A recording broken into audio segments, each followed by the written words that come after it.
Go live. There we go. Live. Let's just drop the link on the Discord. Put in the right channel. Don't put in announcements because people get annoyed when I do that. Live now. Exclamation mark so people know that it's important and urgent. There we go. Now let's tab across to here so I can see chat. Okay, going live. Let me switch things around here on my desk. Hello, Storm Fury. You got here quick. I've only been live like 10 seconds. Oh, 32 seconds. I've just seen the clock there. Congrats on being the first person in the chat. I'm probably the first viewer as well. I've just realised that this is not the right build. Look, 0.9.4, we should be on 0.10.0.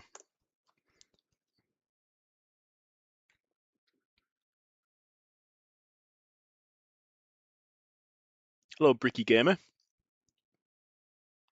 So you're going to get a little preview behind the scenes here. This was supposed to have been 0.10.0, but for some reason, I've just realised the launch is 0.9.4, which will be the version everybody already has. I'm trying to show a preview here of what what's going to be released tonight. BF6. Assuming that's Battlefield 6.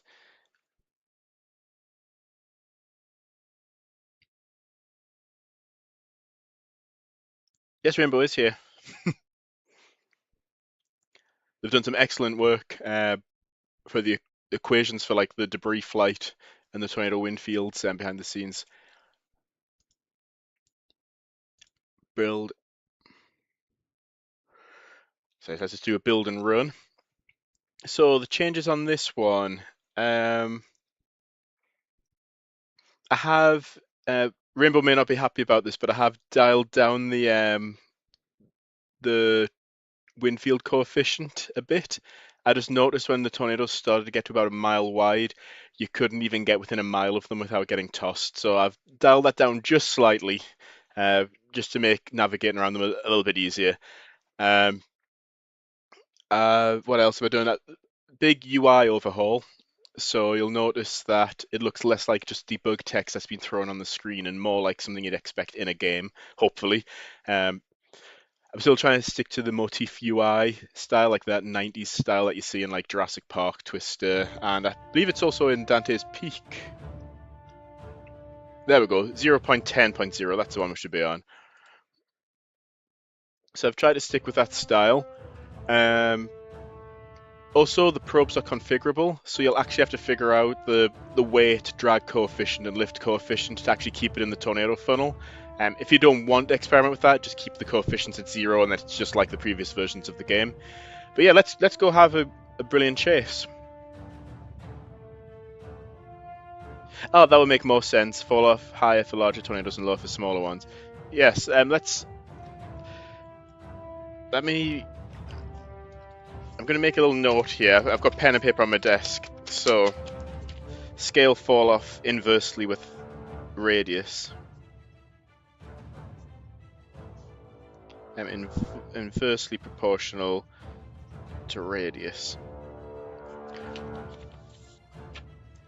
And let me just go through my git log quickly. I'll show you up on here. So I just so it is, the change has been made live. It won't be this version, but now you don't have the multi-choice menu. Just you click play and it will put you straight to the 2025 version. I've also updated the game icon to indicate this. May 26th, excuse me, was the last one. So yeah, UI overhaul. Oh yeah, and the multipliers, the earnings multipliers are displayed as well. So let's jump in straight into a chase.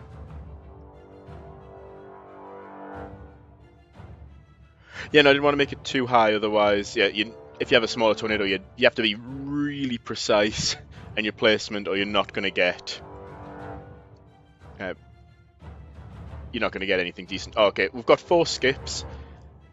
Come on, let's fingers crossed get a good forecast.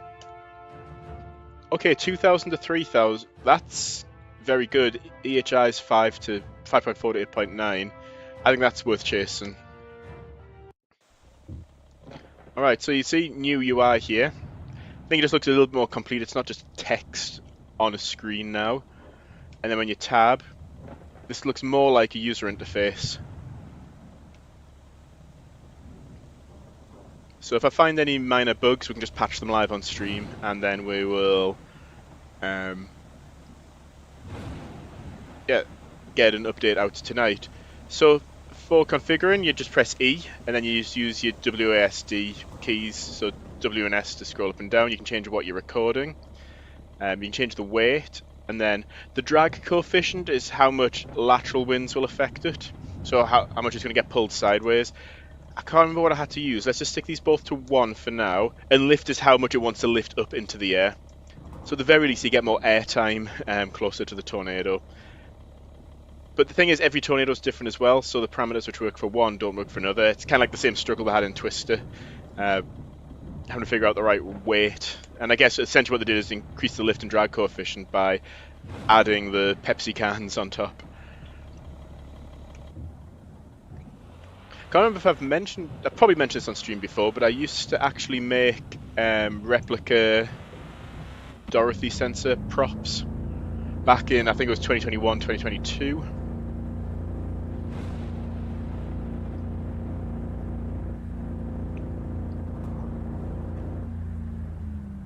So somebody I know bought an original prop from somebody who owned it. They're expensive.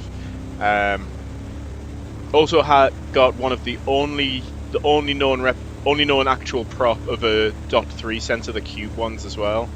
So you got a .3 cube and what do you call it? An actual original Dorothy sensor.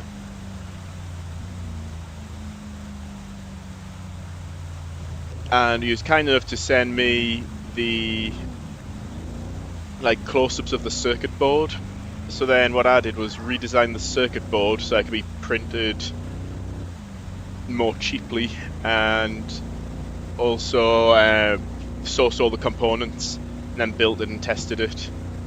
And then also I managed to find the exact same acrylic enclosure that they used for the movie as well. Not just a similar one, the exact same off-the-shelf components that they used. The only problem I had is back in the 90s there was a chromed version of them which I couldn't find, so I had to figure out how to chrome them myself. I ended up having to buy an airbrush. I went through a ton of different spray paints and all sorts. None of them worked. I ended up getting an airbrush and airbrushing with chrome, and that worked better. Then actually found a company. It costed quite a lot, and they did vacuum metallizing.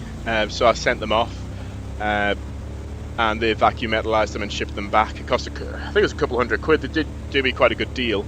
It may not be that, may have been about 120 or something like that. Did me a good deal. Came back, looked exactly like the movie. So yeah, I sold some replica Dorothy sensor movie props a while back. I even had to go as far as buying cans of Pepsi, just dumping them out, rinsing it out, and cutting the propellers. And we can see the tornado here. Cutting the propellers and fitting them in. Yeah, those things are sharp. I did only impale my finger once the entire time. I probably made about 20, 30 of them in total. I only impaled my finger once on some sharp aluminium.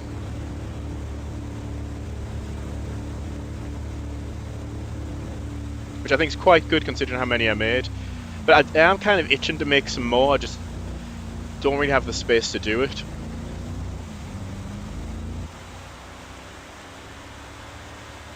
Right, so radar's showing a tornado down on this road. I can't see it. Oh yes I can, yes I can. Oops! Right, that wasn't good. Notice how the head flew forward there as well. So what I do is I make the field of view get wider as you speed up. So notice how it feels like you're going a lot faster because the field of view is scaling out, panning out. So you've got more of a sensation of speed. It also means if you slow down really suddenly, the field of view narrows really quickly. And even I didn't intend for that, but gives you a whiplash effect. Right, we've got two towns. I think we need to warn the north one first. So we are right next to the fun. We are right in it. Also get some motion blur as well. Right. Definitely this northernmost town is the one we need to warn. We may even be able to do a quick deployment here. I'm going to have to get used to the new placement of the buttons. So we just do quick deploy there. We'll see if it flies. This thing's intensifying quickly.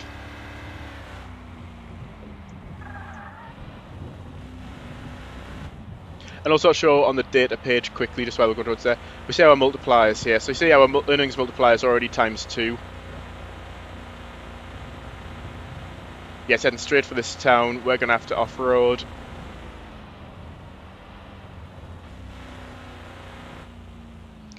Quickly, quickly, quickly. This is going to be nuts. Sound this out right. Let's get a photo. Oh, getting injuries, that's not good. Right, we also need to strategize. Where do we need to... Right, let's stay ahead of it. I think we'll take the paved road to the north. Let's get our probe back as well. We're gonna have to intercept somewhere along here, so let's just follow this road around and take this right.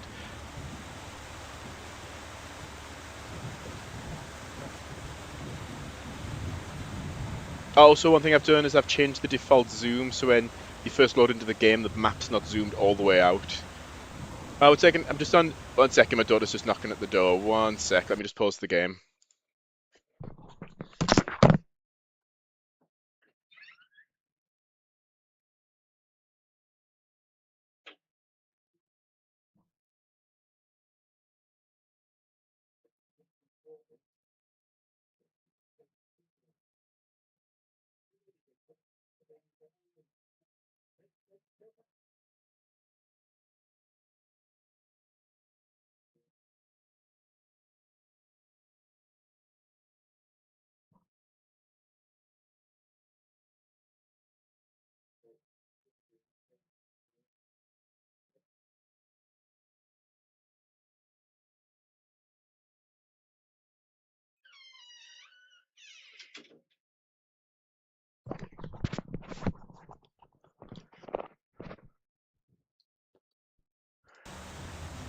Sorry about that, my daughter just came since she's not feeling very well.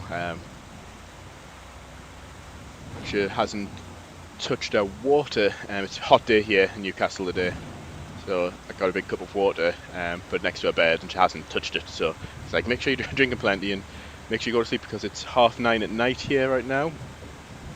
That thing is flying. It's getting up to F4 strength. So she needs to both be going to sleep because she's going on a trip tomorrow, and she needs to be drinking enough so she doesn't get poorly.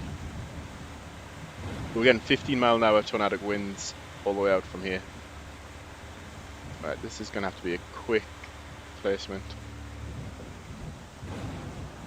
Hello, Storm Chasers. Don't I pronounce that? Kunga? Kunga?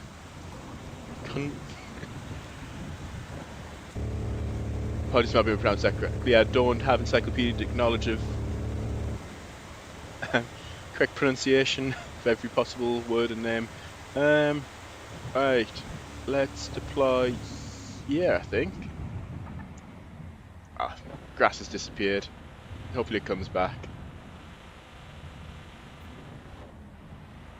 So the data page should show us what we've got. So we've got it set 200 kilograms is the mass. Drag coefficient of 1, lift coefficient of 1. So what we can do is, if we can get to a safe spot, yeah, let's follow this around. We can watch how the probe flies. So let's go to the probe camera. Yeah, 90 mile-an-hour winds already.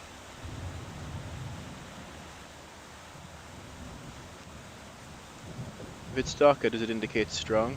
Strong, yes. So I should probably put some color scales on here to make it a bit easier to know what's happening. But yeah, I think magenta, like purple's like, yeah, F5 strength, red's F4, yellow's F3. Let me remind myself what the other colors actually are. So F3, green's F2, and then blue's F1, and then like the grey outline's F0. Oh, wait, with probe camera, let's have a look. So I think we're orbited a bit there. Yeah, we're orbiting, but we're being dragged by the funnel. So we're being dragged, so I don't think our lift coefficient is high enough. Let's just hop out the truck here and see what's happening. Look at that. That thing is spinning. Look at that. That's what F4 strength looks like. Squashed down into like a 1/10 of a mile radius. Okay, so I think what we need to do next is... I don't think we need to dial down the drag coefficient. I think we need to dial up the lift coefficient.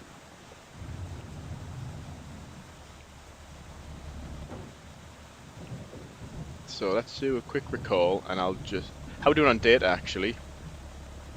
Still only ×2 multiplier. So I think what we need to do is get the lift coefficient much higher.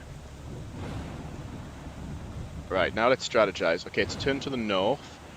Right, we need to head north then, and we need to intercept somewhere up here. I turned the wrong way before. Let's drive right at it. Grass said back. Yeah, I need to figure out a good vegetation engine for this.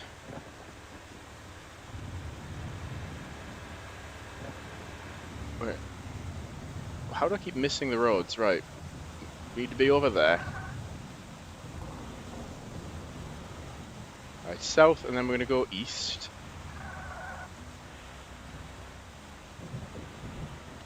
Did any of you catch that Nebraska tornado live footage where somebody's like reversing away and like it's destroying barns and stuff?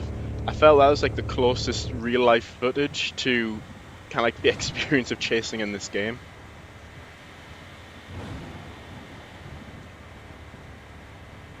Captured like the intensity, the visuals to some degree. Obviously I can't get 100% realistic visuals, but visuals like capture the intensity close enough. Look at that. Right, we just need to race this thing north. Oh, look at all these towns it's going to hit. Right, we really need to put our foot down. Ideally we'll actually hunt, and then what the plan is, depending on how close we are to this, either go along here, take the risk going slow along there, and I could maybe try and loop it around here, or head back down this way and loop it around here. But yeah, look, we've got like 4 towns in the danger zone.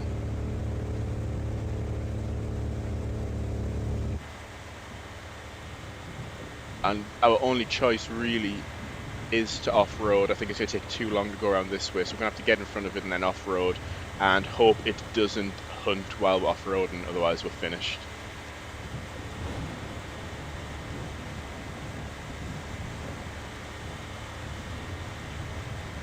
So I just got a notification, but it didn't actually pop up on the phone. Let's see. Reed Timmer's going live in 30 minutes. That's what my notification was. Cinematic moment.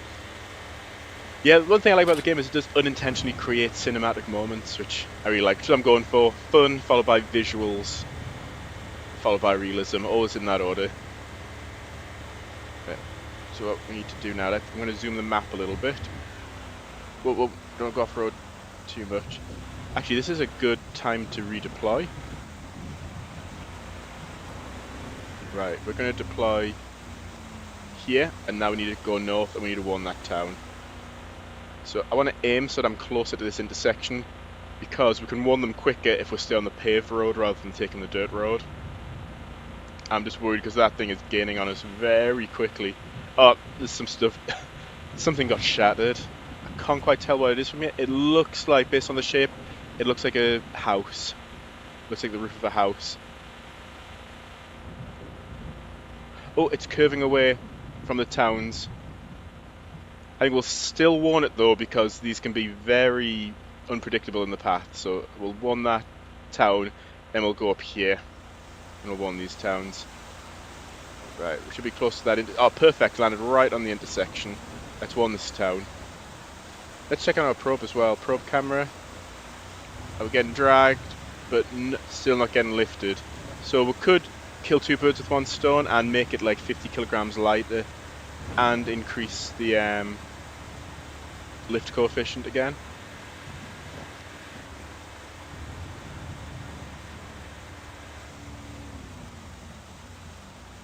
Alright, let's hop out.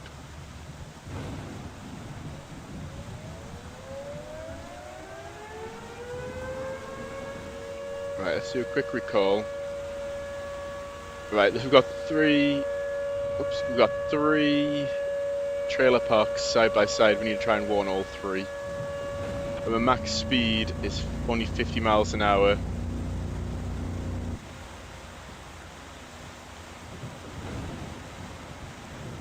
On dirt roads. Let's drift a bit. Right. It's just got itself up to a third of a mile, moving 20 miles an hour. Right, might as well just warn this town first, because it's the first one I'm going to get to. Actually, here's a good time maybe to... Right, I'm just going to go along this a little way. Whoops. Just a little way, right, we don't have a whole lot of time. Let's do those changes. So, drag this out the back. Right. Let's drop the weight down to 100 kilograms. Maybe change the data type now. I need to figure out this moonwalking bug. Where they start to... Uh-oh. At least one a motorway.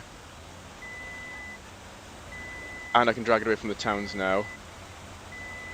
Not ideal though, because since we're moving perpendicular to it, we're not actually gaining any distance. Not good. Right, let's plan our route. Right, I reckon we just go left. It should be far enough from the towns, and then just, yeah, nice straight road. I guess a hunt couldn't have happened at a better time.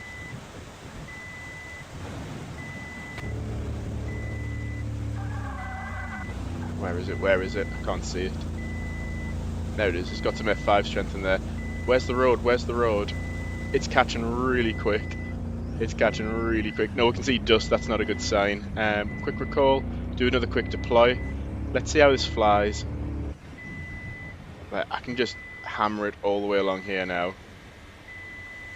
Just when I look at this way, the steering's inverted.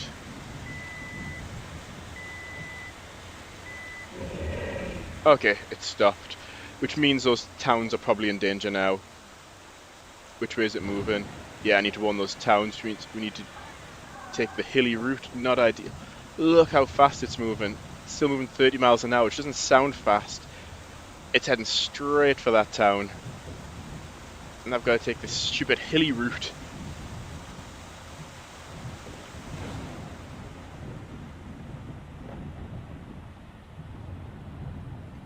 I'm right in its path as well. Oh, looks like the probe's getting carried. Let's have a probe camera. Still not getting lifted.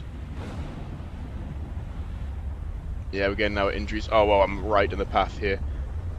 This isn't good. I need to get out the way. It's heading right for this trailer park. Surely, if this was real life, somebody would look out the window right now and be like, oh, yeah, look, there's a big F4 stovepipe heading towards us. Right, we don't want to get caught up in this debris field, or we're going to lose a lot of data.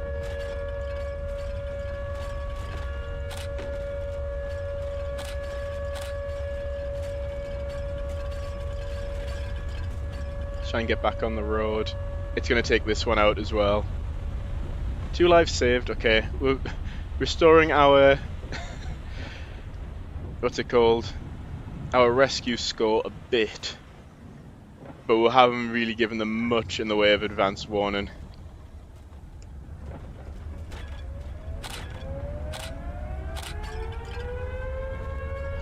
Not good. Right, I think what we do is a quick recall, and then we'll set ourselves up for a quick deploy in a little bit. Let me just warn this last town. There it is.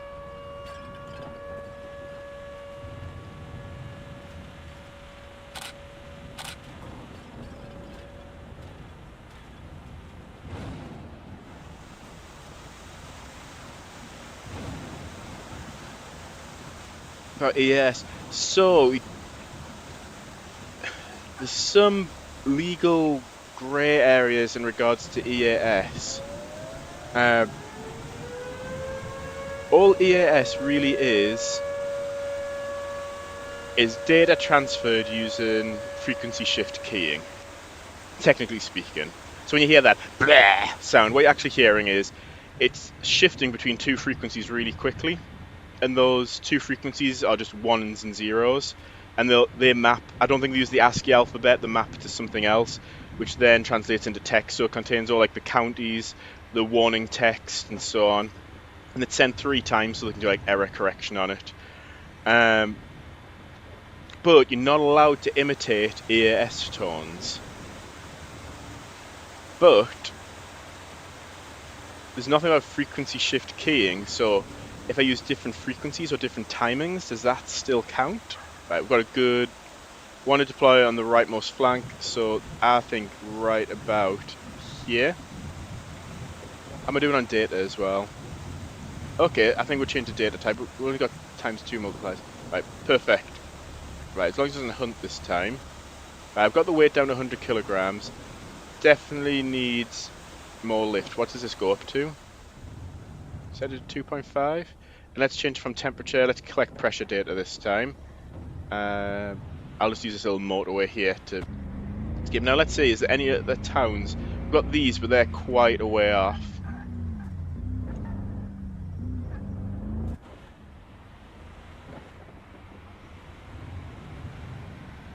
Yeah, this one is a monster. It's small, but it's doing a lot of damage.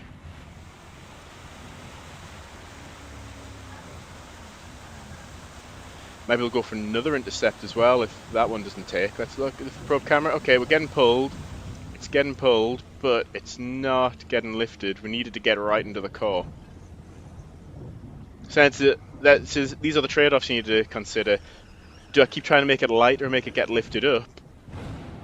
Or do I make it heavier so that it actually hits the core? Because if it's great that it's getting dragged around. Oh, I'm not paying attention here.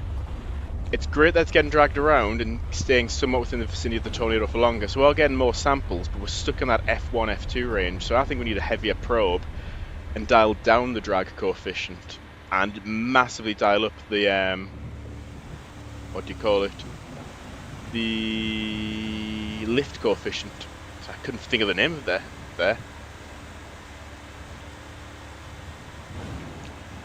Yes, I would like to put something like EAS. It does follow. It's not just that; it also follows like a certain. I forget what it's called. There's a data format that it follows. Let me just pull it up here. Never use your phone and drive, like ever. But let me look it up on Wikipedia and I'll remember what it's called, because I've implemented it before where I could type in a message and it would do it.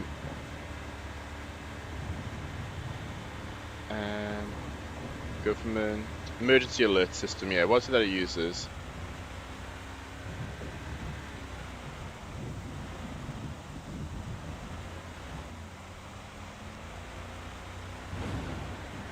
Specific area message encoding. So that's what it uses. Right. Yeah, so it's same or specific area message encoding is the encoding scheme it uses. The modulation scheme is frequency shift keying. I think we can go for another intercept along here.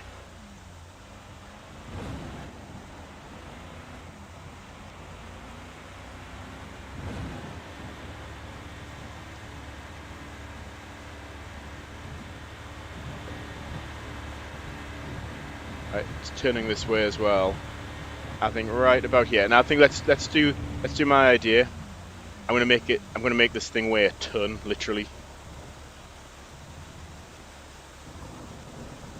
Let's do dew point data now. Make it weigh a ton. And set the lift coefficient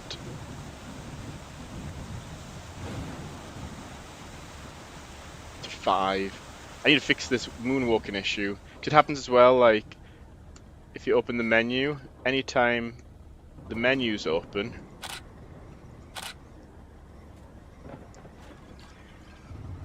you just kind of start to slide. I don't know what's causing that. Okay, we need to get out of here. You return the way we came. It did $45 worth of damage to the car. I think we might have left it a little bit late.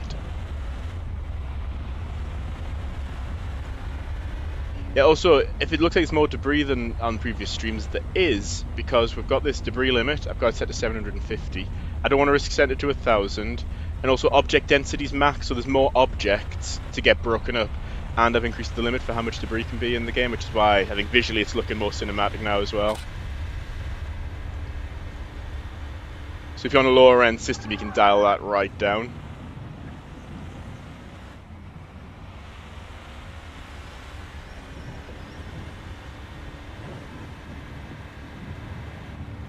Okay, it's right, it's turning east. Right, we can intercept along this road actually. Uh-oh, right. Plan. We want to keep it away from towns. I think we just get to here and then just shoot north. Plus, make the best of a bad situation and deploy. We can hopefully get some of those. If I can get the data page up. Stronger samples.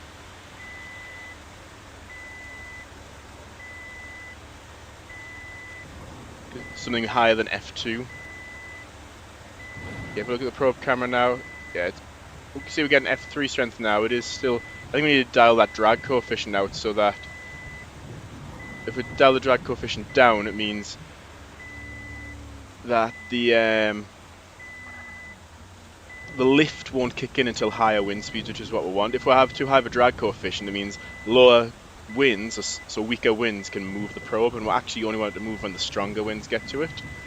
So I think next iteration of this, we're going to dial down that drag coefficient. Let's put it like a quarter of what it currently is. I think it's set to 1, so we'll just set it to 0.25. I'm just debating whether we've got... Nah, it's moving 70, we're doing 98. Trying to figure out whether we have time to do that or not.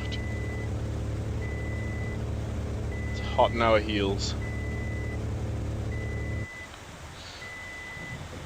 Something's getting smashed apart there. Can't see what. I don't even know if the stream is actually encoding that. There's some really fine debris getting thrown about there.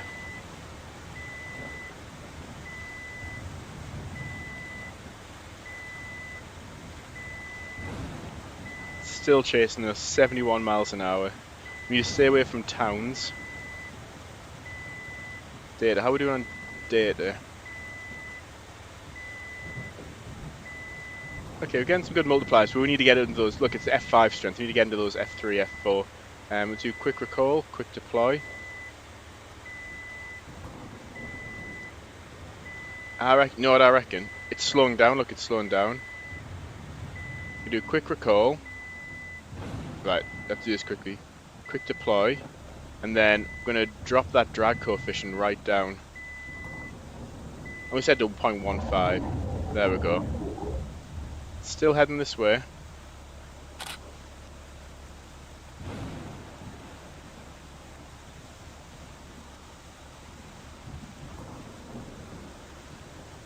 It's heading northeast. Maybe we can intercept along here. 6 next road east.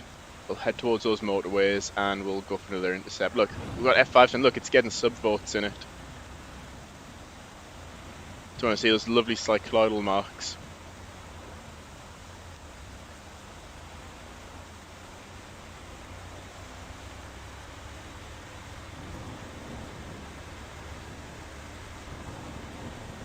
I've just had a notification on my phone that my tumble dryer is finished.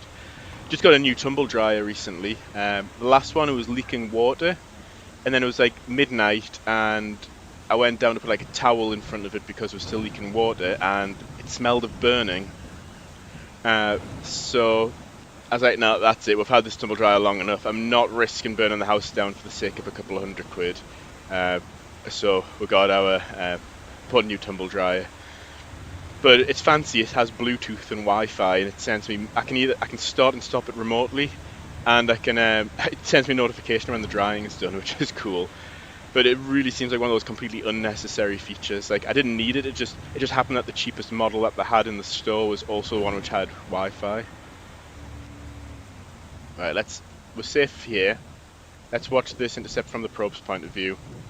So it shouldn't get dragged now. Look. F3 strength, and it's not even moving yet. It's just starting to move now. We're getting to F3 strength. So hopefully it means that the lift... Is it lifted? I can't tell if it's lifted. Is it just me, or is this thing in the air? Oh look, it's lifted.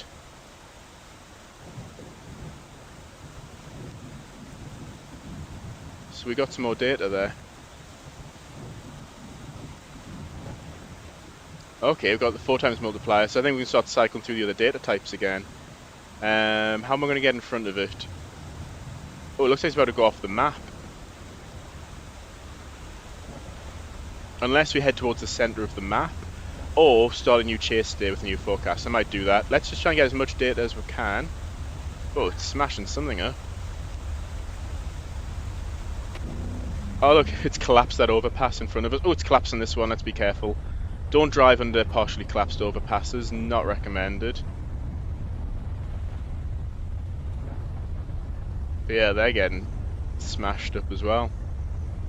Well, those aren't an option now. I'll just do a quick deploy here, we'll get a bit more data.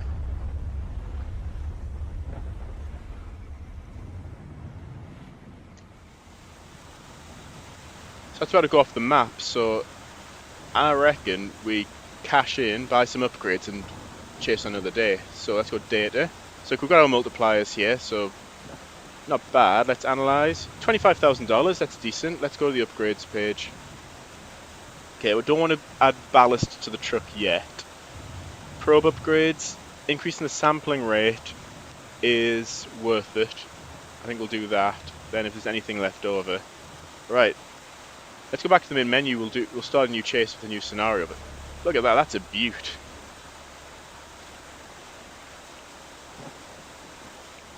I'm going to change the screenshot mode to window so I get the right resolution.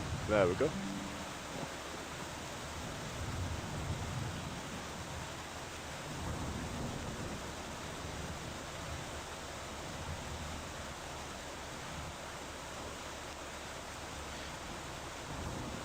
I wouldn't say there's, if you're in a mobile home and it's coming towards you, I wouldn't say there's nothing you can do. You've made a lot of mistakes to be in that position where you're in a mobile home with a violent tornado bearing down on you with no warning. Like, a lot's gone wrong to get you into that position. But probably the best thing you do is get out of the mobile home and just get into a ditch. That's probably the only thing you can do. Okay, since I've sold everything and got the upgrades, let's just go power line tipping. Oh wait, I forgot, we can still lose this money. We don't have that much though. There we go. Got some sparks flying. Anyway, let's go back to the main menu. Let's hope for another good chase day. Did we earn any skips? Oh, we must have, because we've got 5 skips now. I had 4, I used 1, now we must have earned 2 skips. Right, that day looks pretty lame. That looks good. 2 extremes. 2 to 9. Yeah, let's chase that. Would ditches work? You're probably safer, because I guess the thing with being a mobile home is that thing's just going to get lofted and you're going to get tossed around. You're going to have all your belongings, everything getting smashed off you, bits of wood flying through. I think the whole point of a ditch, it's not about the wind, it's about getting you out of the debris line. That's probably about, but even then, yeah, it's not ideal. It's the same as like if you're trapped in your car and like you can't get out the path of the tornado and you're deciding whether to stay in the car or get in the ditch. It's like, by the time you're making that decision, you've already made 10 or 20 bad decisions. Or just one really terrible decision.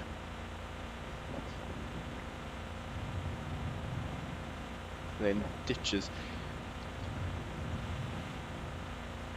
Yeah, I was actually going to add the irrigation ditch from Twister. Do you know the first tornado, the F1, where they go off-road in the ditch? I was wanting to add like a little section of map, just as a shout out to that. So we could actually have a ditch. I could just add like a collider to it so that if it detects you in the ditch, it'll give you an option like press E to shelter. Right, let's see what's going on here. So let's open reflectivity. Okay, I think more than likely it'll put something down over here.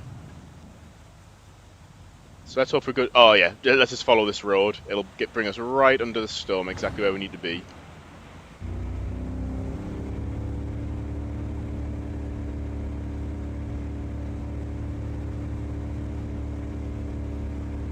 Yeah, like I've got I've also got like planks of wood and wooden logs, so I could literally create a ditch with a wooden bridge with a tractor on top of it. If you go through my old YouTube videos, I've actually did recreate it when I was very first learning Unity. It wasn't very good, but I'm sure it's there somewhere.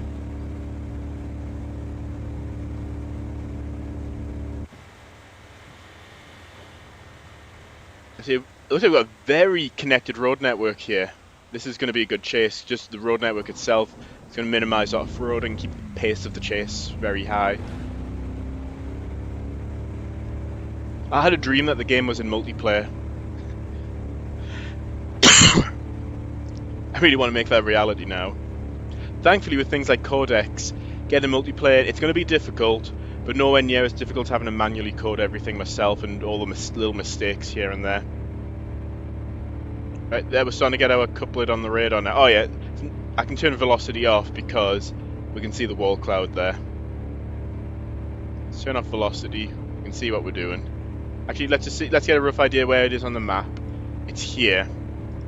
So that's where we're heading towards. Let's just get north until we'll get to this intersection. So we'll get to the intersection after the bend and turn left. It'll be pretty obvious when you turn left because it'll be the road which takes us directly to the tornado. Look at that wall cloud's lowering down now.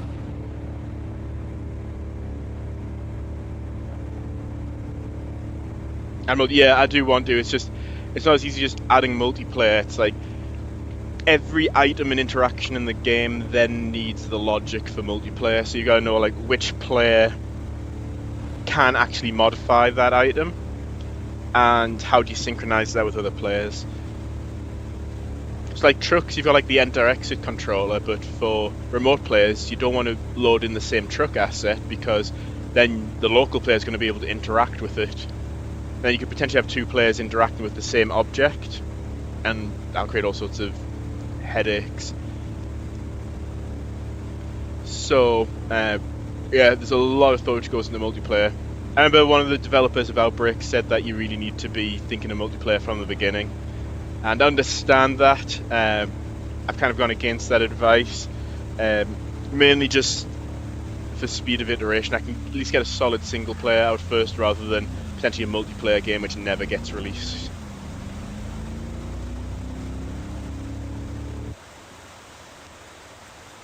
Right, now we need to think about, let's put velocity back on. Where's the couplet? Need to look at town. So that town's in danger. So yeah, we can go warn them straight away. Let's go back in the truck.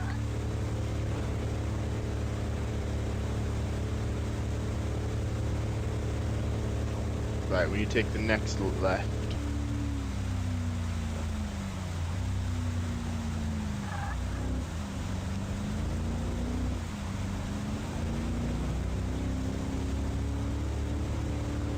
Oh look at all these. This is a nightmare. Oh look, it's starting to put something down. Right. This is literally a warning nightmare. I think it's going to be too weak to do anything to this town. I reckon we'll prioritize these. We'll go boom, boom, boom, boom. In that order. Oh look, it's already kicking up a lot of dust. Hopefully it's not going to develop fast enough to actually cause any injuries there. And we can warn these first two towns quite quickly because they're on the paved section. Oh, that thing's intensifying quickly. It's almost...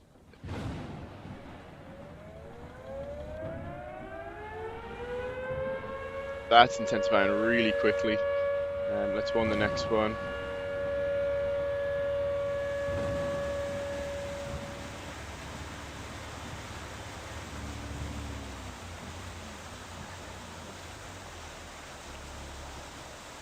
All we can do is our best. That... Uh-oh. Uh-oh. Not what I was hoping for. That thing is just turned into a monster within the first few minutes. Right.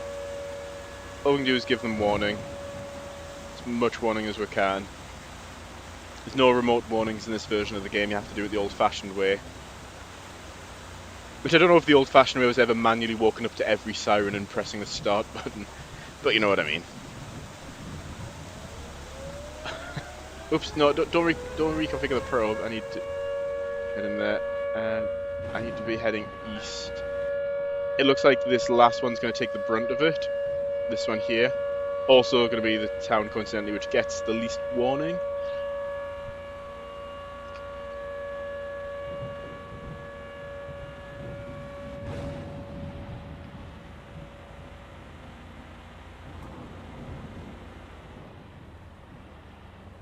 Oh, it may just miss it to the south, but still, it's EF1 wind. EF1? F1 wind field will still likely impact the town.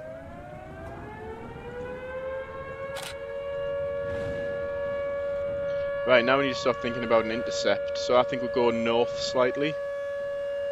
So they're fully sheltered now. They're still in the process of sheltering. Oh no, we've got another cluster of towns. It's making a beeline for this one. Right, let's just race it. Let's not worry about probes and intercepts right now. This thing's already a third of a mile wide and we've only been chasing for 5 minutes.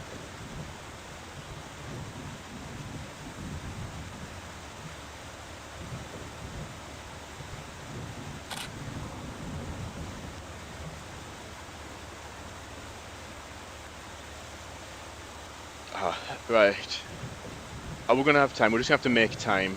We're going to go look at how long that dirt road is to get to there. And then we're going to have to come back and then warn all these. There's really not a lot of time. The thing's moving at 40 miles an hour. We're doing 100, so we've got 60 miles an hour on it. But that doesn't have to slow down for corners. Or dirt roads or going off-road. It'll just plough along regardless of what's in its way. We're starting to get the F4 strength winds in there.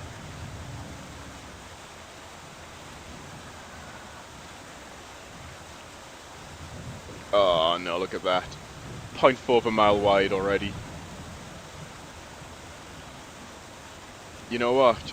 I'm going to risk it. We're not going to have time to do both. And we've got more towns here. There's more towns in its path than just this one on its own. They're just going to have to be aware of what's happening. Oh, it's getting wider as well. Alright, come on, come on, come on, come on, go, go, go, go, go. If we're lucky, it'll turn north enough to... If we're really lucky, it'll hunt us, and we can just pull it away from the towns. Look, it's turning north. Look, those warning boxes are going away.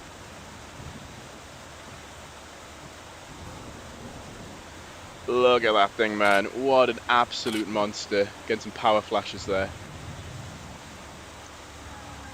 Right, power slide.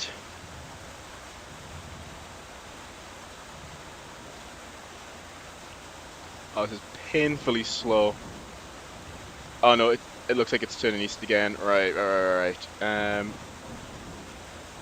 Best way to do this, we'll use the paved road because we can go faster, and then hopefully we can warn that northernmost town in just a sec. Right, I think we'll just quickly do a deployment as well. So let's just do quick deploy. Sound the siren. I'll do a really quick configuration here. Let's keep it light. No, actually, no, we wanted heavy, didn't we? Heavy, 750, drag 0.05. Let's make this thing soar in the air.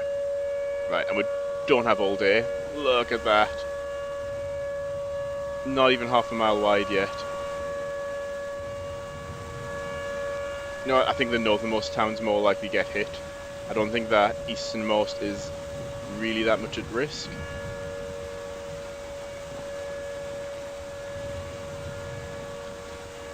Oh, the wind speed's already 53 miles an hour. People are already going to be starting to get injured.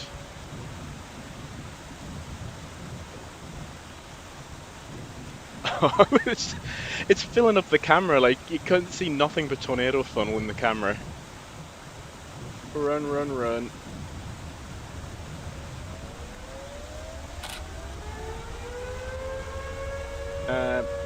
What do I do? What do I do? Let's try and escape to the north. I think escaping to the east would have been the more sensible option here. Quick recall, quick deploy. Whoa, look at that power flash. That was a bright one. Right, 80-mile-an-hour winds. Right. The roof's going to fly on that in a second. That whole thing's going to come apart.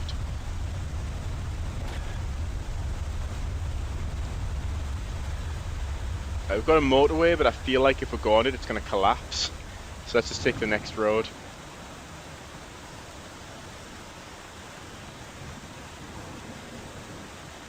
That was intense. Sorry, I will catch up with the chat.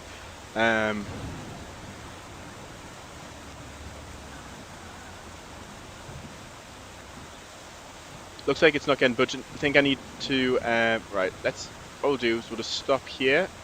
Another power flash inside the funnel. We need to configure it a bit more.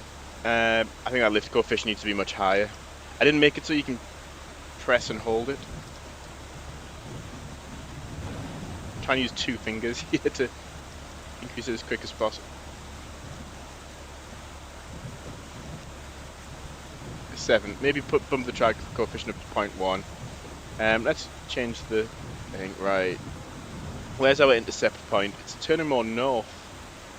It's going to be either up here or along here. Let's get on the road. Look at that beast. It is just churning along. Not a care in the world. Overpasses, it just shreds them. Houses are just an inconvenience. Wind turbines are just frisbees to it. Look at that, man.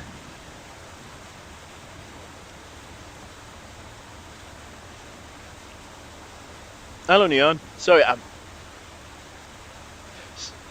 I will catch up on chat as soon as the game stops being like the final scene from a Twister movie.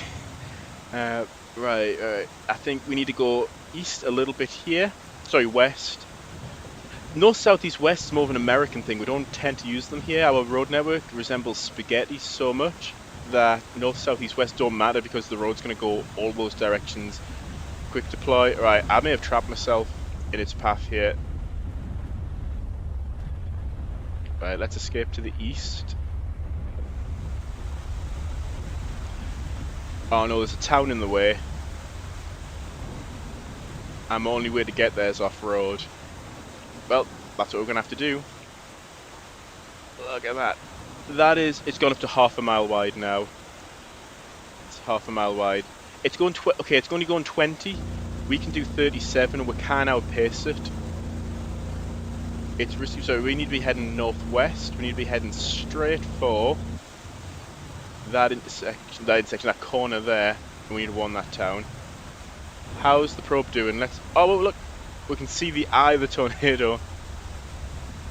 We can lift straight up. Oh, wait, I'm not even making any progress, man. I'm driving into a barn. Uh-oh. This isn't where I want to be. Where's the map? Okay, northwest. Yeah, this is where we need to be. We just need to put a bit more distance between ourselves and the tornado, because this is a very precarious situation in there. You know it's not good when you're driving and the fence behind you, like 20 feet behind you, is starting to get ripped up. Look. Right, which left do we need to take? So now I will get caught up on the chat. This is just nuts. Got power flashes and all sorts. There's just so much going on at once. Right, okay, Real Smith. Hello there. What did you miss? Yeah, new UI. Wind field's been dialed down a little bit, just so you've got some hope of intercepting the larger tornadoes. Multipliers are now shown on the data screen. And yeah, the main thing is the new UI. Also, I've switched it over now so you launch Steam. There's no multi-choice which version do you want to launch. It just launches this now, and then you can launch the old version or the design tool from the main menu. Now, I think it's about time we make this the default experience now. I think it's surpassed the 2023 version in terms of gameplay. Yes, it doesn't have modding, but I think just about every other aspect of the game is better.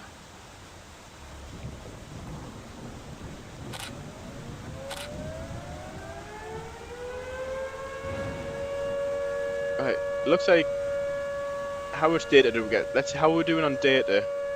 Right, let's do a quick recall. I think, are we in the path already? Looks like it's turning. We want to get back on that road over there. So how much data did we get on that? We've got F4, so I think the settings we've got are pretty decent. It got lofted in the air, which is good. It means it'll collect samples for longer rather than just because it'll get carried by the funnel. Maybe dial the drag coefficient up a tiny bit and the weight. I don't know if I want to dial the weight down or not. Right, there it is. I think we can intercept over here. So let's go north.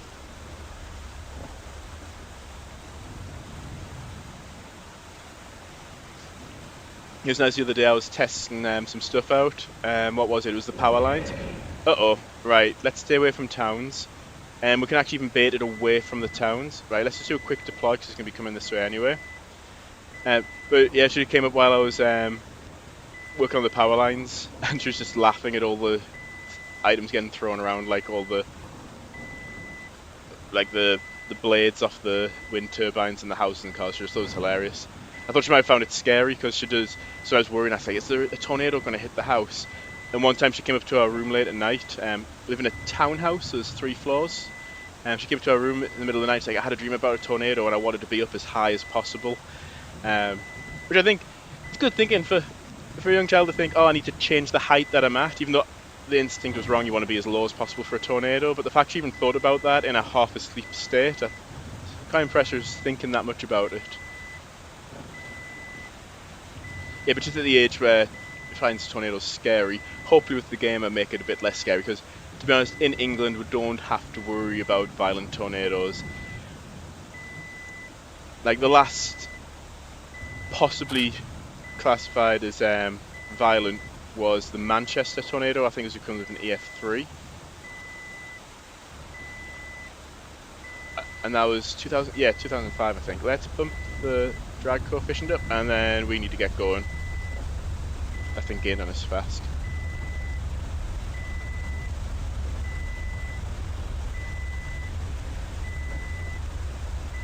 Where do I go? I'm running out of road.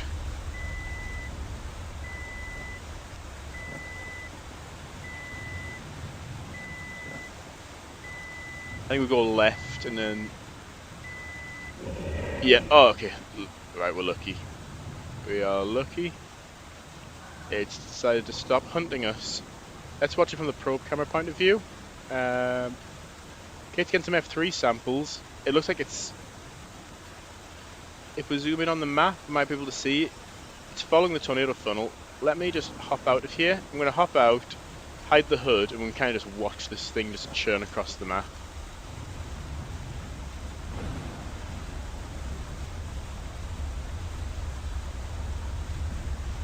Power flashes. And then while we watch, I'll try and catch up on the thing. Hello Neon, sorry, right, I'm just going to have to tab out of the game a sec to scroll the chat up because I missed a lot. I'm just catching up on the chat.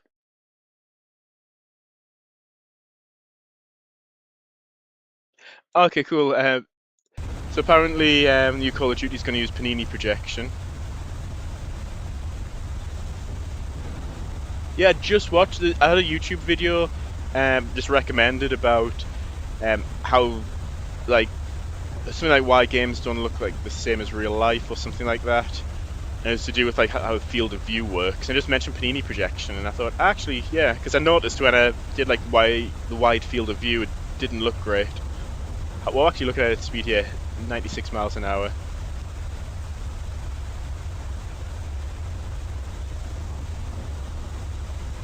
Hello, Neon. Sorry, I missed you joining the chat.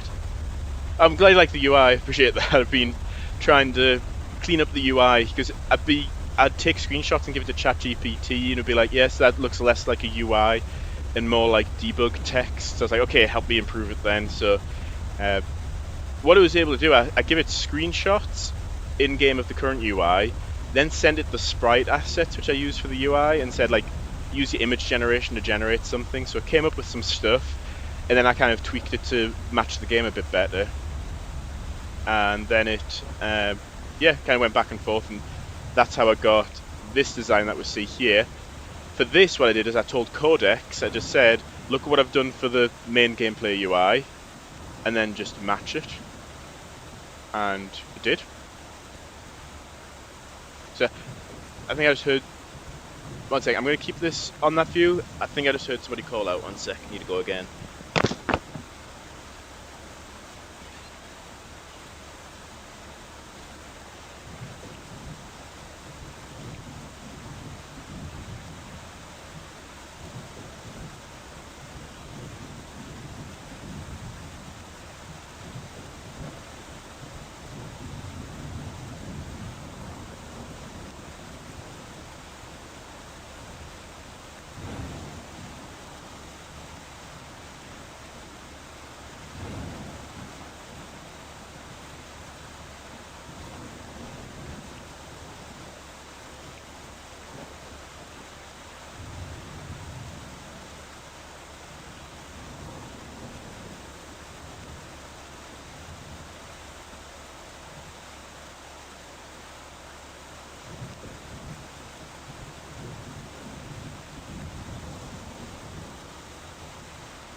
Sorry, I'm back now.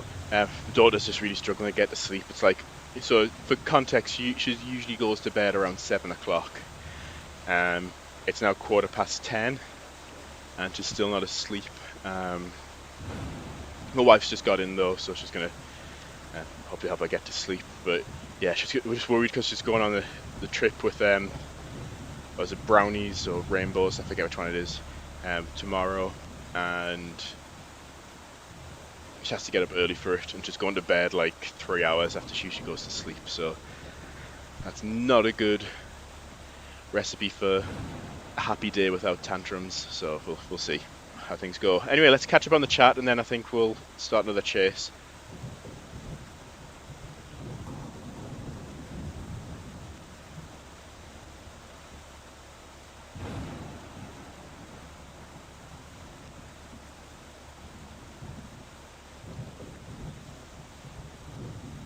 Most people seem to be liking the new UI, so I'm skim reading the chat. Please make Steam play both versions. Yeah, don't worry, Real Smith. You can do it from the main menu. Bottom right corner, it says play the 2023 Legacy version. Choose that option.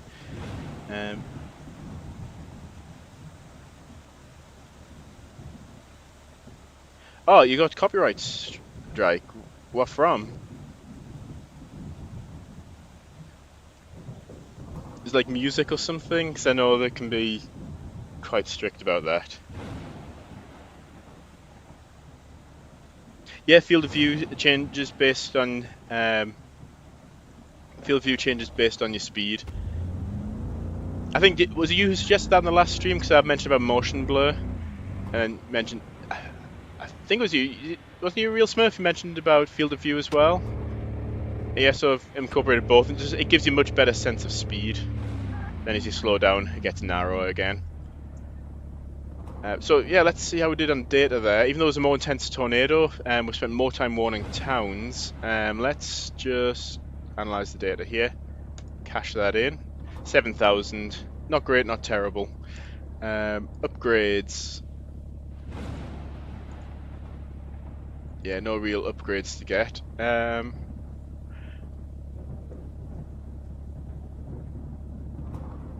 Let's see where the new cell pops up. let's try and head south. Yeah, let's just keep heading south, head away from the edge of the map. See what the new set, because this is a good environment we've got here. A lot of cape, a lot of helicity.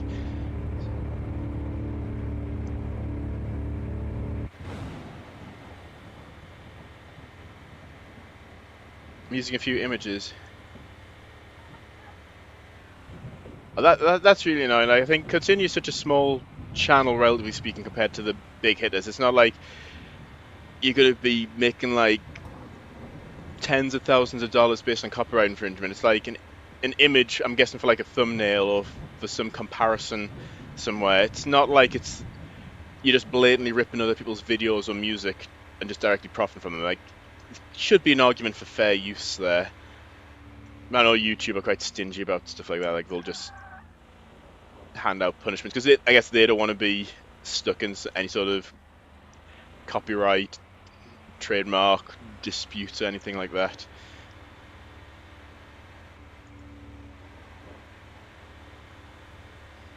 I'm surprised. Like, there was one stream I had where I had Twister in VLC Media Player. I did have it muted though, and I was showing scenes from that and then showing how it matched up on Google Street View, and nothing about copyright there. Probably if I had played the sound or some music from the movie, it probably would have picked it up, because I did have one get I think it's marked as like demonetized, even though I don't monetize any of my videos anyway. I think it just didn't have the option to be monetized.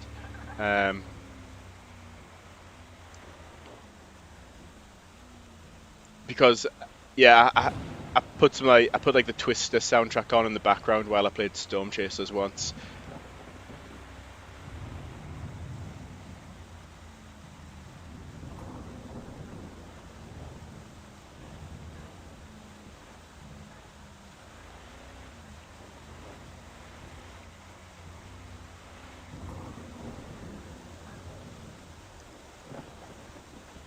Right, let's see velocity. If this next tornado spawns near the edge of the map and it's moving north, we'll just start a new chase. How many skips have we got? We've still only got 4 skips.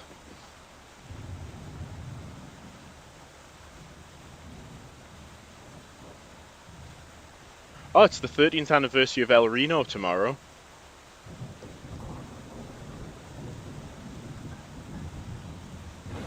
Maybe I could add like an El Reno flag to the game, which makes all the tornadoes 2.6 miles or something. Oh yeah, look, let's see. If this is heading north, we're just gonna start a new chase.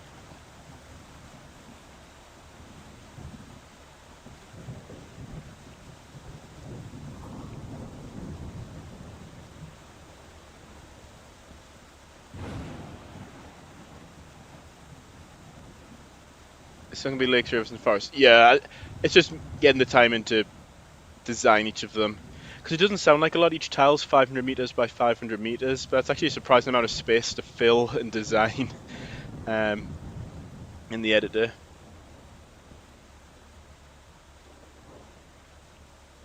I think rivers would be cool, because then you have bridges going over the rivers.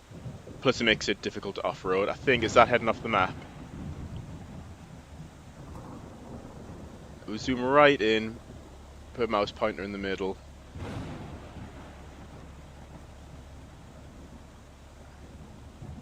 Yeah, it looks like it is. Let's start a new chase. Return to the main menu.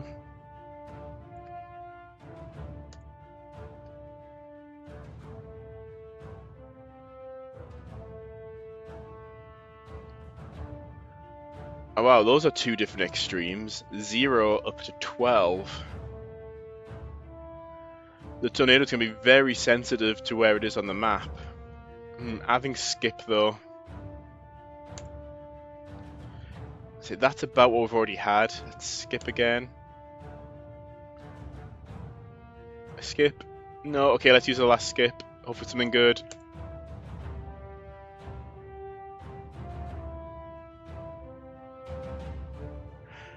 Not brilliant.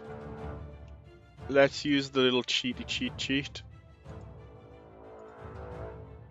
Oh no, it remembers now, doesn't it?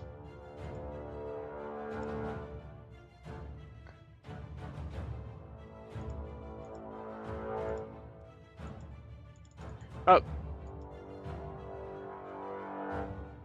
button stopped working there.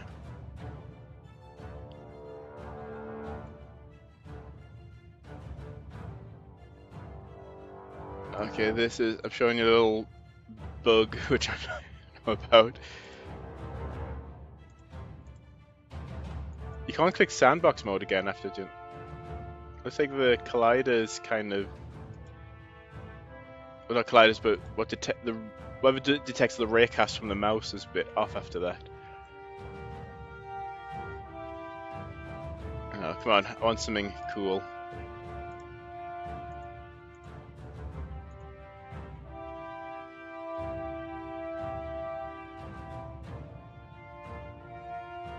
No, not cool enough.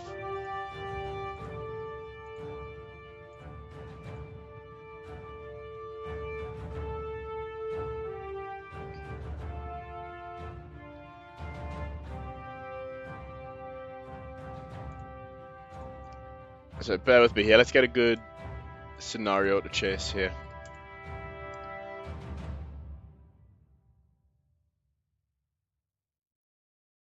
Okay, that's a good one.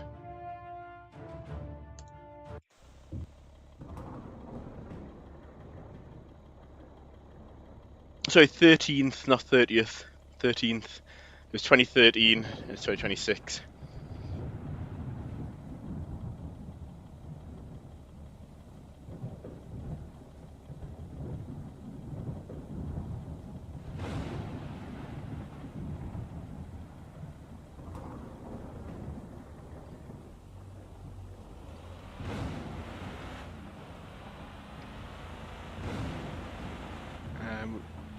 Right, let's figure out. We want to head this way. We want to head southeast, that direction.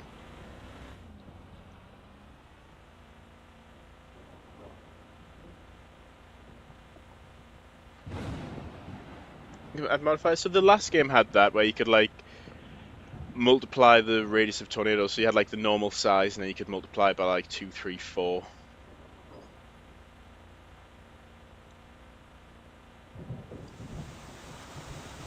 It's just a lot of the logic of the game kind of relies on having like a consistent max radius. So you've got like different scripts or different components which all reuse that same constant of 2,400 meters being the widest possible radius. All the shaders use that, physics logic uses that, so to make it customizable it needs to be changeable at a lot of different locations in the code. Which I can probably ask Codex to refactor it, but it's quite a big change to make. But yeah, the whole idea of being sandbox mode, maybe just make it an option in sandbox mode, like tornado size multiplier, make it go from 1 up to 10, or maybe 5. I think 10 might be a bit extreme. Right, let's stick the reflectivity radar on. Okay. Velocity. Alright, we've already got our couplet there, so if we head... No, so we kind of want to be on this bit. Yeah, so not this left, the next left. Yeah, then we'll be right in that, under that wall cloud.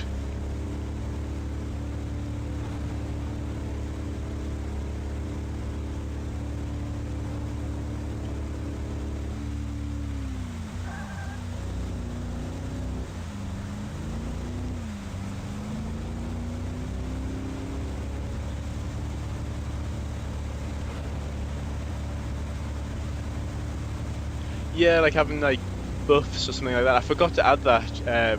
So when I did the vote last night on the next feature to work on, that was going to be one of them, and I just completely forgot to add it. And then by the time everybody voted, I was like, it's not going to be great if I then kind of like add a fourth option after people have already looked and voted, because it's not really going to get the same coverage as the other 3 options. But yeah, having things like no speed limit, like ignore the surface, be tornado resistant for 5 minutes, drive twice as fast for 3 minutes, and things like that. But then you only have space for like 2 or 3 of them, so you can have 2 or 3 active at once. And then design them in a way maybe so that they can stack. So you kind of find good synergy, so you can strategize on the best combinations of buffs to add to your vehicle. Right, where's velocity? Okay, it's behind us, so we'll travel right under the point where the tornado will touch down. And let's think ahead and look at town. So probably the most, unless it touches down and starts moving southwest, which would be unlikely, these are going to be the two towns we're going to have to think about. So if we stop at this intersection just to assess what's happening, this could be a very wide tornado, actually looking at the wall cloud. It's touching down. So either of these are going to be at risk of being hit. So if we turn right here, plan for an intercept, and then it gives us options to warn both those towns.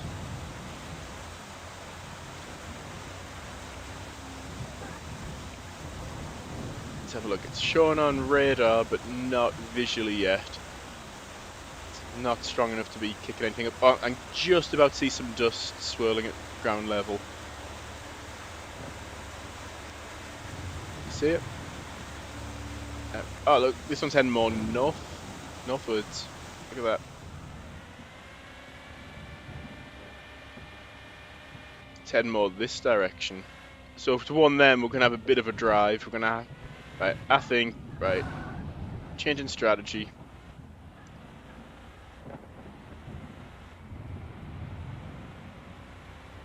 Let's deploy here.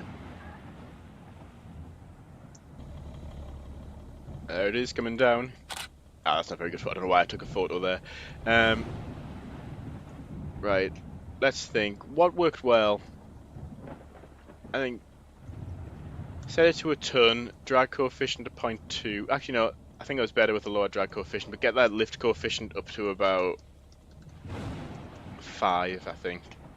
Just keep an eye. Oh, I can't pan the camera while you adjust this. It fixes your viewpoint while you interact with this. Be cool to have actual like dials and switches that the camera zooms in on. Where is it? Oh, it's directly overhead.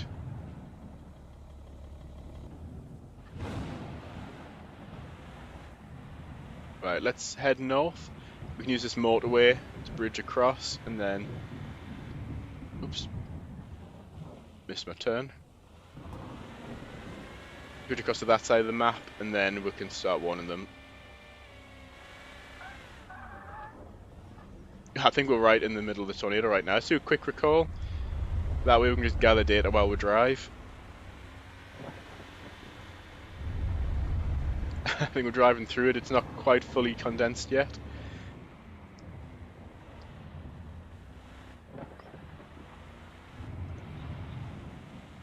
Oh, there it is. Look, it's coming down now. Right behind us. Right, let's set up another deployment on here. Where's the intercept point? I have to eyeball this. I can't see it. It's still not all the way down to the ground.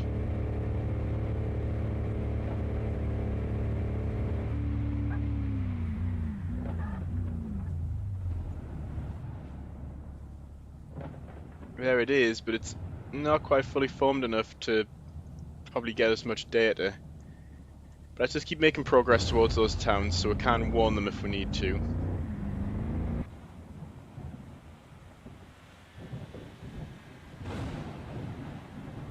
Whoops. So I was looking at down at the map there. Right, I think we need to turn left here. It looks like it's biased towards the northwest.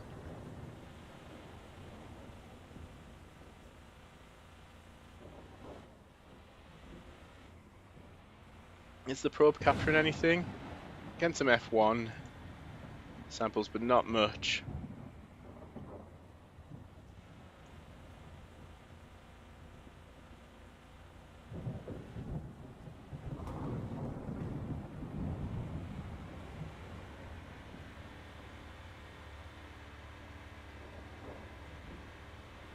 Oh, right in the path here. We can maybe set up for another intercept. Let's turn right up here. So F1, F2. It's going F3 now. This is the point where we need to start paying attention. But make sure we don't, because if this crosses the road before us, we've got nowhere to go. Yeah, I think I do need to start spawning the player in the center of the map. I saw a comment spawning the center of the map on a road. Yeah, I'm still using the same. I just arbitrarily chose a start XY position. And the early versions of this, like months ago, almost a year ago, I just haven't changed it.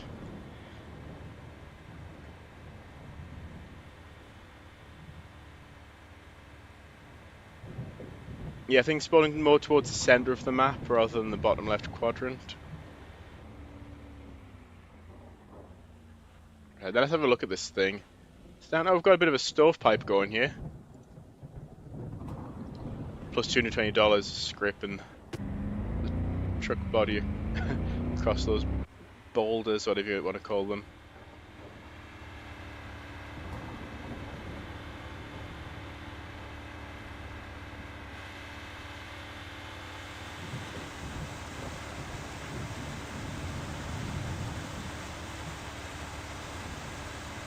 So I'll catch up on the chat again. Now that I'm leveling up, let's see what I'm at. Oh yeah, I've got my PhD. I'm now almost towards postdoc. The tornadoes are moving faster as I rank up, and it's given a lot more work to do. I don't know whether it's going to be faster to go up here, one, come back down, go along here, and one, or just go along. I think probably going along there will probably be quicker.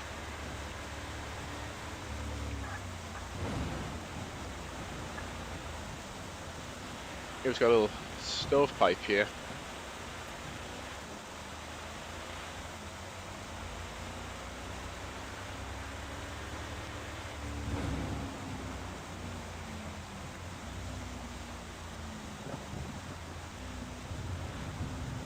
Oh yeah, like kind of like cursed attributes which you can get in you can at least get them in Clover Pit, where like you've got like a plus 2% chance of rolling 666, but you get like an extra free spin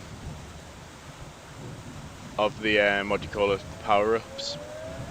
It's like one of those trade-off type things. Yeah, I could do something like that. Just have to think, what are the power-ups actually going to be? What's the user interface going to be like for them? How do I wire it into the existing logic of the game?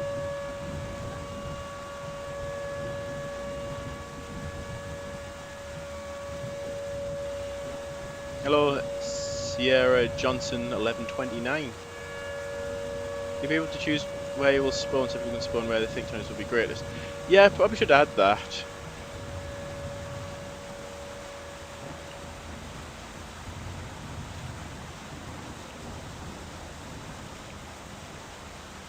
Where you just like click on the map and that's the point that you spawn.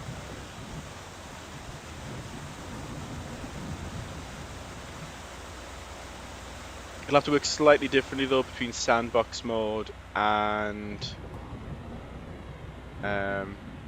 career mode, because career mode uses like a different way of rendering the map than sandbox mode. Sandbox mode you kind of got that grid view because you can design the map, whereas career mode just shows you like the already rendered map. Right, let's get our probe back. Should we try a mountain intercept? It's going to go right over those hills. This is whether we can get there faster than the tornado. How fast is it moving? 30 miles an hour? It's going to be close. I think we can pull it off. If not, I'll just panic and go off-road.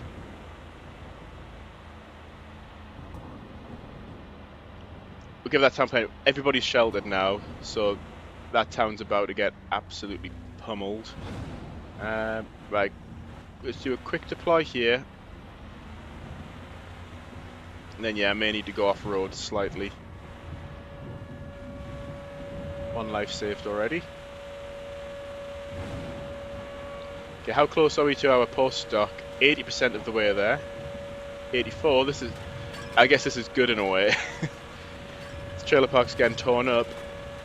But we are likely to make our postdoc. The game's not even straining. Not even struggling with all that debris in the air. And considering I'm streaming as well, and that takes extra stress. That puts extra stress on the hardware as well.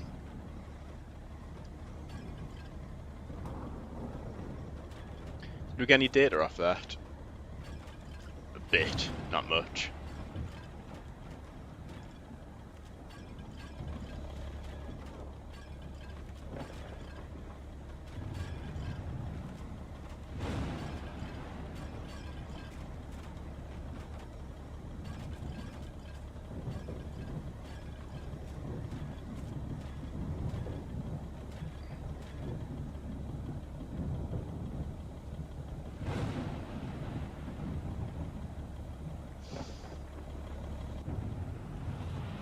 Okay, I think we should head towards the middle of the map. Oh, then again, the way my logic works is it won't spawn anything outside the map. So it means if we're at the edge of the map... Okay, this is interesting. Is it paradox? But it's not paradox, but something that's counterintuitive. So what it does is it'll draw some radius around the player. It'll then choose an area, a random area, to spawn the next tornado. But it knows not to spawn it outside the map, which actually means by going close to the edge of the map, it's actually less likely to be in range of the edge of the map because there's more area away from the set. So if you draw a circle around here, you've only pretty much got this slice here, which could be near the edge of the map, whereas you've got all this area over here. So yeah, one of those paradoxes is actually better to be near the edge of the map if you don't want a tornado to spawn near the edge of the map. Did we get our postdoc? No, 93% of the way. So our rescue score is 290. So it means we need to save 5 people. I think it's 2 points per... actually, we can reverse engineer it from this. It's number saved minus number injured and 2... Oh yeah, so we still need to save at least 10. Let's just check if that's right. I think it's the number of people you've saved, then you subtract the number of people injured, and then 2 times the number of people killed. So let's see if that comes out right. 532 minus 192. Yeah, minus 50. Yeah, it comes out at 290. There we go. We're up and out now.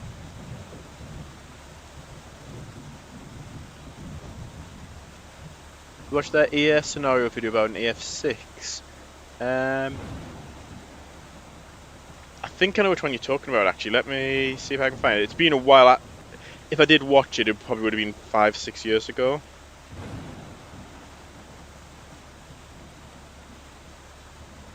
Oh yeah, it's the EF6 EAS scenario. Yeah, I have watched that.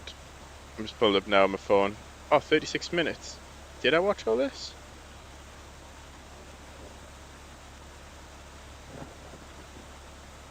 Actually, I think I may have just watched the start. Yeah, I've not actually watched the entire thing before.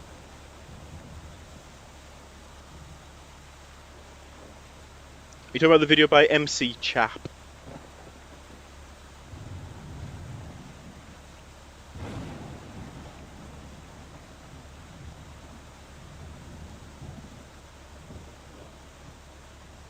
Okay. They already do that. So, Rainbow will probably correct me here, but the formula for the rotational velocity, so you take the... Oh, I can't remember the formula now. So you take the width of the tornado. I'm trying to remember now. Essentially what I do is I take the width of the tornado and the wind speed, and then you can calculate the angular velocity from that.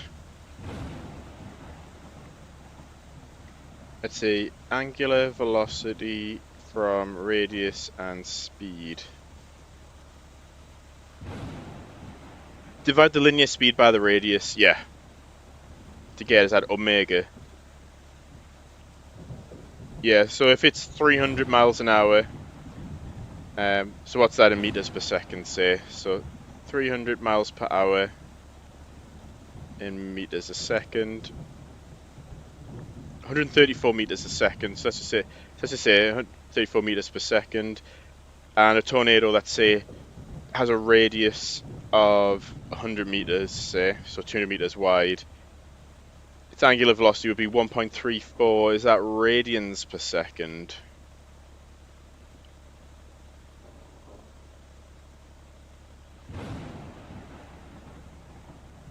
So what's 1.34 radians in degrees? 76 degrees, so it'll be rotating 76 degrees a second, or full rotation every 5 seconds, roughly.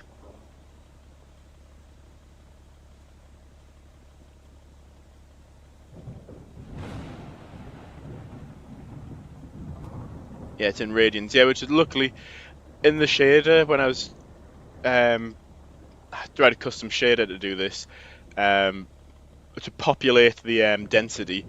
I arbitrarily chose radians per second as the unit, so I'm glad I did because it just meant I could plug that straight in. Okay, there go. Once the wall cloud goes, the entire cell will just like dissolve. Let's put reflectivity on. We can't really see it. It'd probably be better just to watch from here. You'll see it just all disappear.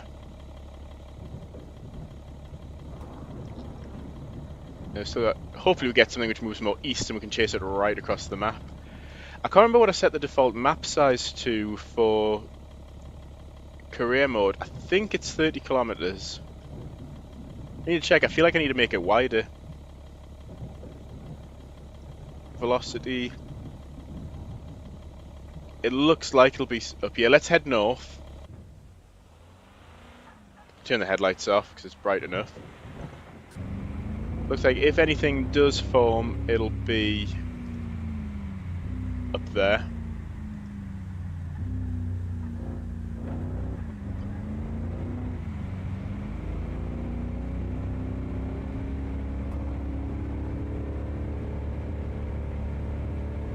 And F6 is a secret tornado chase. I'm not sure I may be able to make something like that a possibility in the sandbox mode. I think I'll keep career mode somewhat realistic. So I think F6, what's that like? The air will be moving literally at the speed of sound, like Mach 1. So I don't think you can make the wind move any faster than that.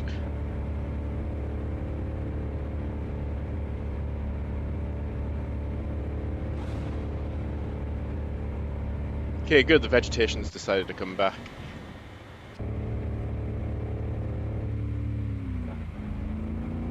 Anything?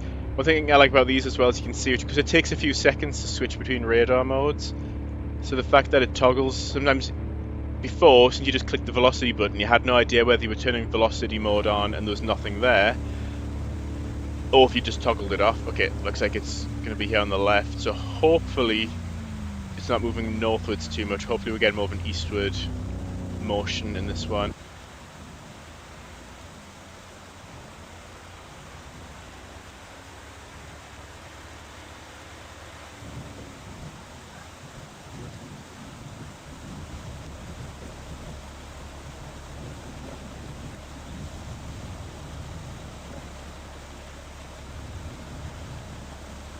Well, there's the wall cloud.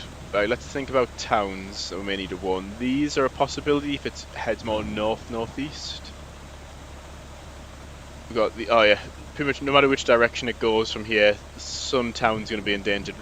Okay, we've got this nice motorway to get south quickly to here. We can just loop around here for these ones. Again, it's nice and connected. We can go whichever way we want. Oh, is it moving off the map? Is it seriously moving west? Oh no. Let's try and get an idea of which way it's moving.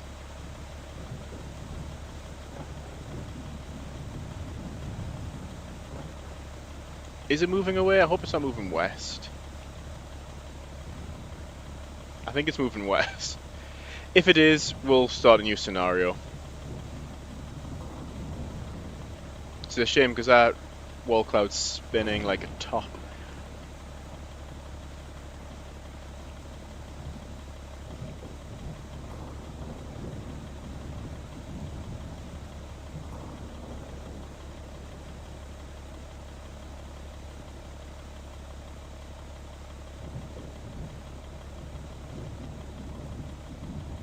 Okay, that one's dying out. Let's go for, I might as well analyze it. We got any data? Might as well analyze it. We might get some skips. No. Let's start a new scenario.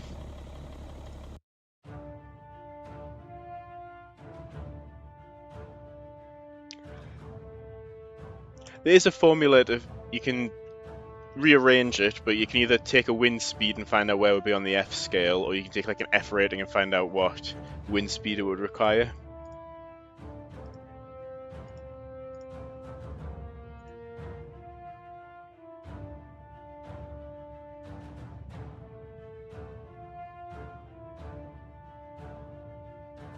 I kind of want a more extreme one. Let's try this 5 more times, and then we'll go with the best one that we get. Oops, I just closed a tab. Hopefully it wasn't anything important.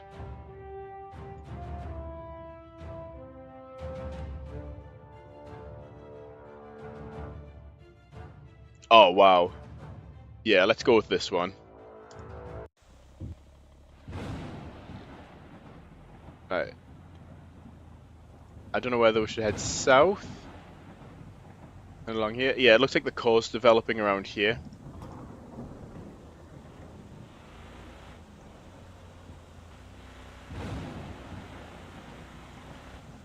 Let's head south towards there. Then I think this is going to be our main bit we'll go along. So either, depend on the motion of it, if it's going this way, we'll head this way. If it's going this way, we'll head this way.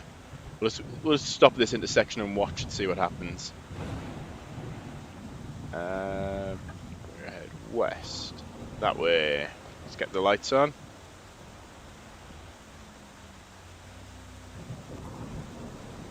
Where's that risk area? Insane risk area. Let's have a look. Cape. Oh, I think we've got some pockets of like 5,000-6,000 cape there and helicity. Yeah, we're in for a good chase on this one.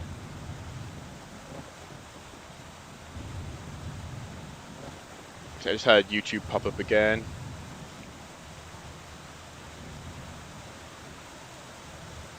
Yeah, it's just an unrelated channel to chasing.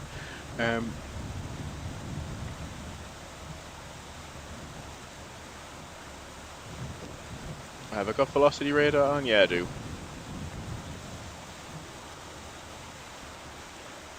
One thing I was thinking actually.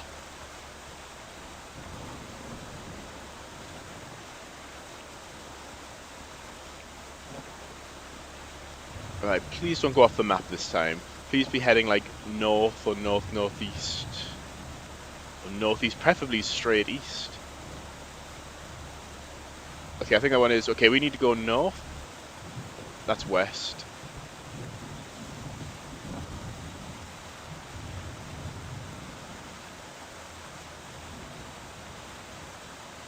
Yeah, I think this will be a good chase to end on. We'll chase this one till it goes off the map.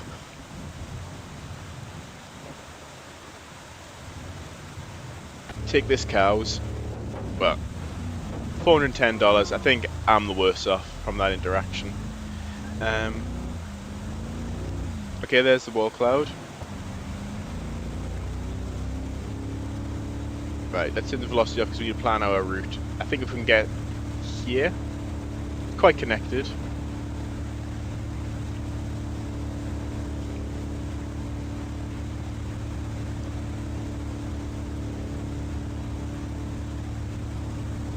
Yeah, didn't the original Vegeta scale go up to like F12 or something like that?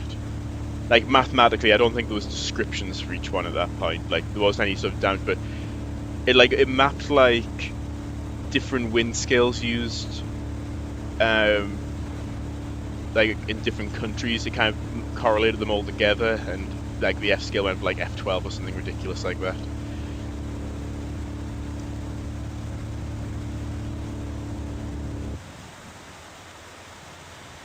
Aren't they looking at enhancing the Vegeta scale again? On the Untucked, so kind of like the enhanced Vegeta scale. So it'll be like ETH2, ETH3.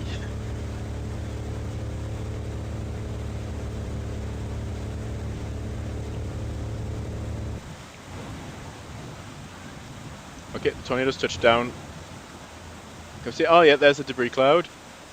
Oh, we see debris. It's more just dust getting spun around. That better not be heading west. We are having the worst luck.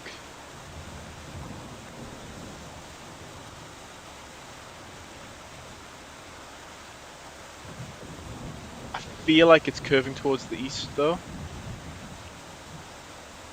Right, let's go along here.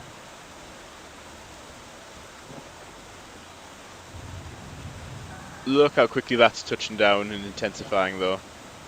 Come on, it just needs to turn more to the east and not go off the map. We've been having spectacularly bad luck with these last, like, 3 tornadoes.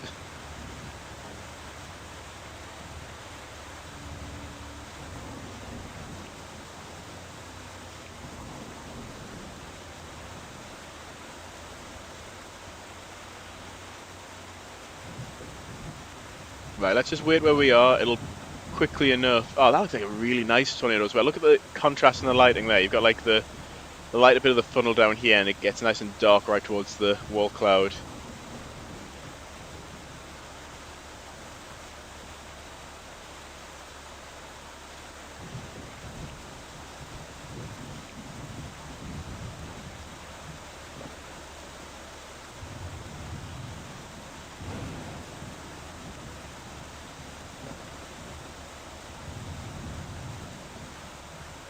Oh, interesting. So different versions, version 1 to 2.5.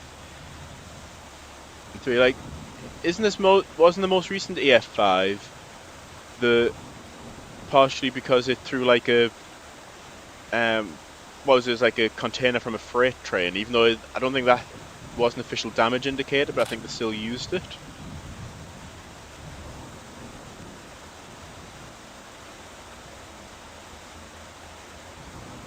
It's off the map already, yeah, but we'll get another one soon enough. I don't know what's going on with the random number generator, but it's biasing them all towards the west for some reason.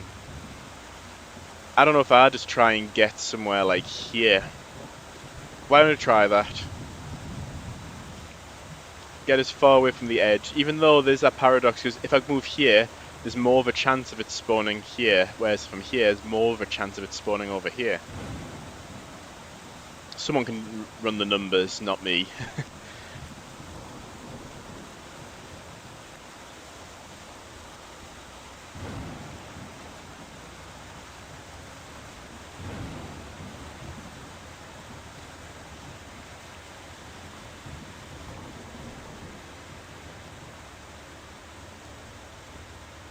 Yeah, so it looks like the next feature, there's got to be more towns. Yeah, I need to add some actual housing areas as well.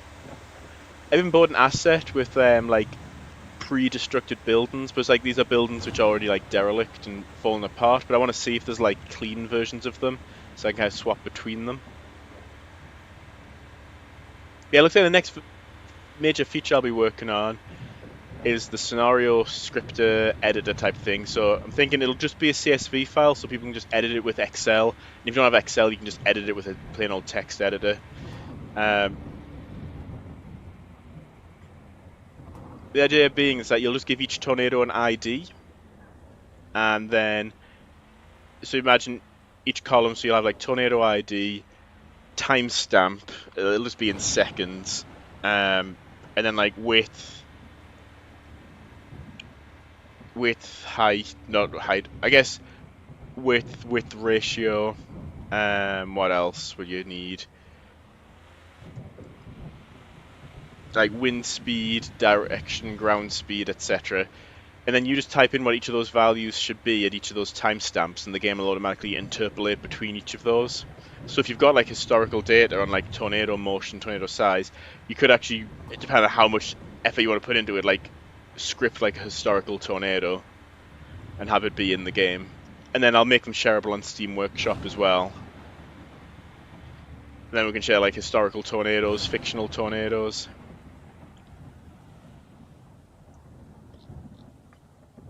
Maybe I should just keep going. But yeah, but we don't want to get too close to the top edge of the map either. I think that's probably about as far as we want to go. I do really want to get Thomas Grizulis's Significant Tornadoes book, but I think I think it was going to cost like $120 something just for shipping to the UK, because he doesn't do international shipping, which means I'd have to use a shipping service that ships from the US to the UK, so I'd have to pay shipping from him to the shipping service, and then the shipping service over to the UK. I'd then have import charges as well, plus the price of the book itself. Remember, I was going to get it for myself last Christmas, um, but when I looked, it was going to come like $200 or $300 for a book, and I was like, I can't justify that cost.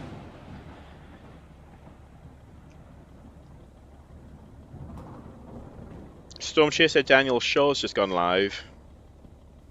He's got some of the best footage, I think, like most engaging footage, because he's always on the radio, like trying to warn people, like actively warn people.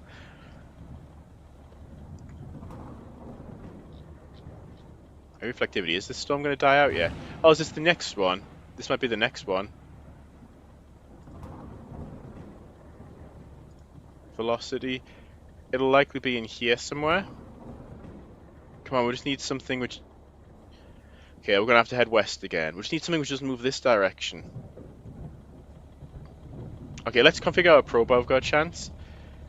Let's set it weight half a ton. 0.15. And lift. So it's lighter, so we may not need this to be as high.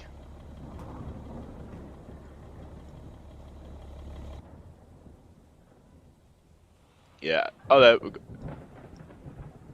Right, please don't be heading west this time.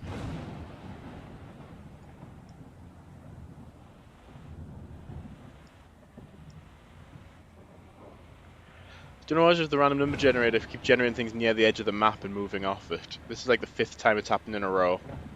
Maybe I need to make the tornadoes border aware, so that if it spawns near a border, it automatically moves in the opposite direction. If this one goes off, I'm probably just going to have to end the stream, because I can't just keep restarting waiting for something to happen.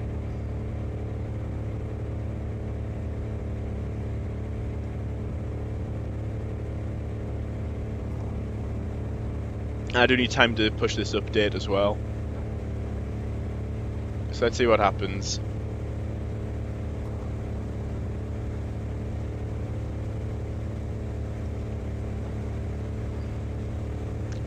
Now that one's died as well. Okay, I think what I'll do is I'll end the stream and I'll actually get this update pushed out to people then. Yeah, I do need to think I need to fix the spawning logic, because this is gameplay killing when it keeps doing this. But that'll have to be a future update. I want to minimize changes right now. I don't think we've got any data to speak of. No. Any upgrades we can afford? Way down the truck, but I'm not sure I want to do that. Okay. I'm going to call it a night. I've been streaming just under 2 hours now. You gotta go help your dad. Oh, sorry, I'm going to be ending the stream now. Thank you so much, everybody who's joined, suggested things, recommended videos. I'll try and remember the suggestions we've had. I've already noted down about scaling the fall off with the radius, and I do need to make the tornadoes move away from the edge of the map, so I'll just sketch that out. I'll know what that means. But yeah, I'm going to end the stream. I'm going to push the update, so keep an eye. Your Steam client should have already updated with the new launcher, well, the lack of launcher options, and you'll see this update drop hopefully in the next 10-20 minutes or so. So thank you so much. I'm going to sign out now, and I'll catch you all on the next stream.